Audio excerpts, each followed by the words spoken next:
Hey, buddy. Hope you guys doing all right. So, boundaries. It's been led to me to speak on setting boundaries for myself, and this is something that I like to be very open and free. As much as that can be dangerous because there's nothing really free. Everything comes at a cost. So it's like that word free. It's used a lot here, especially in America, and it's really something I think we might want to use a little bit more caution in using because just nothing really is free. Now you can be open to things, but again, being open is you have to, if you're open to everything, that's the good and the bad. So you got to expect, it's just inevitable the bad's going to come in with the good if you're open to everything. So I like to open myself up to more good things, to loving things, to healthier things. So just something I want to share. But anyway, so I'm let me see. What I want to talk about was boundaries. And again, so I brought up the openness. Sorry, I'm a little foggy headed, but the reason why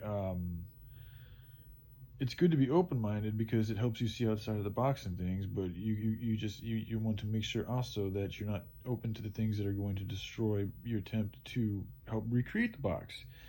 And so I feel it's imperative for me to set boundaries for any particular relationship I get into in the near future, or just in from now on until I feel differently, I suppose, if I happen to feel differently.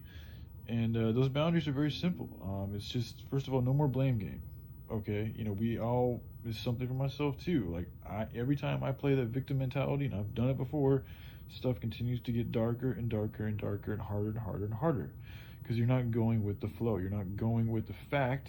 In my opinion, it's a fact that you put yourself where you are.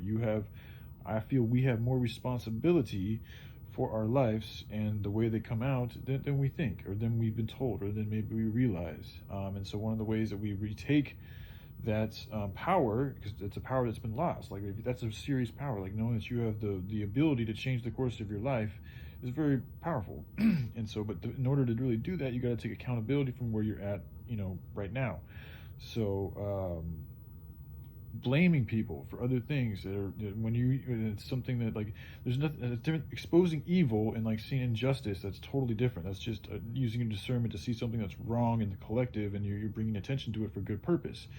But like when you're blaming your situation because somebody did this to you or somebody said that to you or things didn't work out this way, you're continuing to put curses on yourself that are hindering your good growth. And I've done this to myself. So I don't want to be in a relationship with anybody for any reason that has the mentality of blaming people, because it's just a lower vibrational mentality, and a lot of times it can breed very toxic reactions and results. I mean, even like it starts there and then it can get worse and worse and worse and worse into really bad dark areas.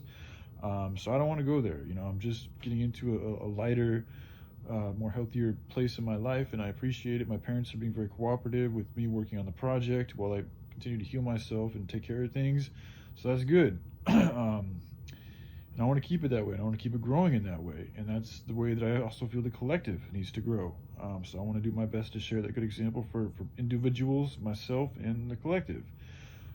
So yeah, just with boundaries for right now. More may come, but right now I especially want to make it clear that like whatever relationship I get into, I don't want.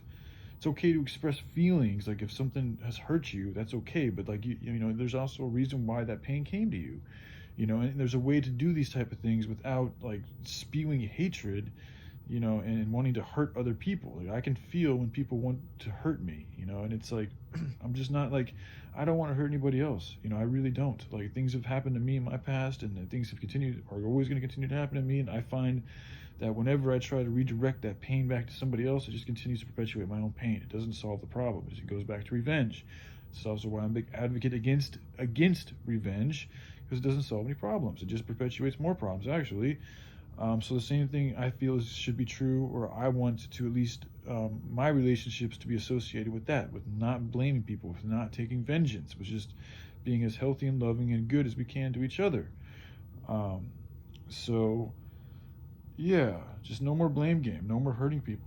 Just learn how to take that pain in and on yourself. You need to express it. That's where art can be very good, a very good tool to help one express their pain. They can do it through their art. Then you can even share that art with somebody. Like, hey man, like that can also be a tool to help you, share what you've gone through, because it is hard for people to know exactly how that experience and you affected them.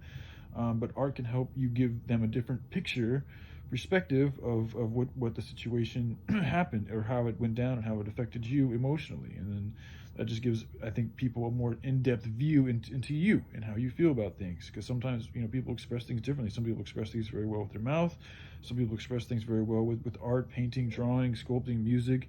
There's many different ways of expression. So just knowing what avenue is best for you, and the more avenues you have, the more expressive you're going to be. But art is just another means that we can use to help express our emotions and help prevent toxic reactions, in my opinion. Especially if the art is guided. I like to try to guide my art to a healthy place. I always try to keep it guiding, positive. I'll include the darker aspects, but always try to transmutate those darker aspects into more positive ones.